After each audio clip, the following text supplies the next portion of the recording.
Let it be a Nick and Jane, and let it be a Mr. Smith, a banker of Nick and Jane. They both keep their money in his bank. That's why we use the title Mr. Smith with respect. Nick really wants to buy, well, let's say Jane's bicycle, but he has no money. More precisely, he has money, but not enough, only $10, while Jane wants $100 for her precious bicycle.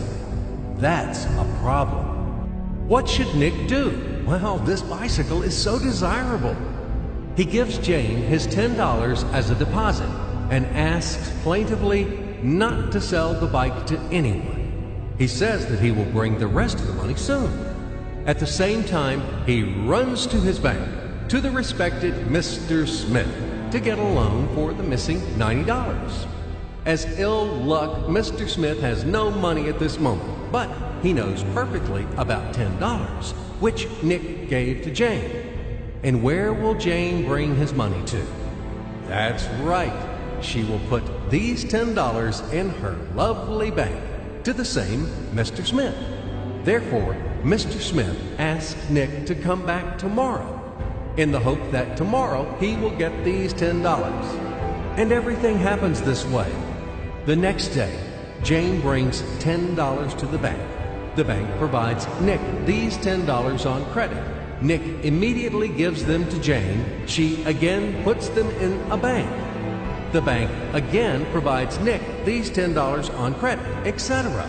As long as Nick the fool will gather enough money for the bicycle. Don't you get confused yet? Be patient, I told you. These demons have been trying to confuse you during 1,000 years. These damn economists and financiers. But anyway, we will figure everything out.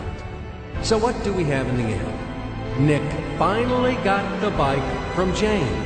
Wow! But at the same time, Nick owes $90 to the bank, Mr. Smith.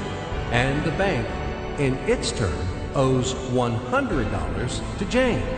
In other words, those $10, which existed initially, have magically turned into $200, $190 of debts plus real $10. But these $10 would also turn into $1,000, even in a million or a billion, if Nick would make a more expensive purchase. In this case, our $10 would make the increasing number of its cycles, circuits from hands to hands. That's it. So, what happens in today's world? SOS! It appears that banks also make money out of thin air and multiply them. Not only Fed can produce money, but banks either. In short, everybody can do this, except you and me. We are not in the business at this celebration of life. I would like to print or draw some money as well. In fact, these banks multiply money without any control. And we're still wondering why the banker lives better. What are naive fools are we?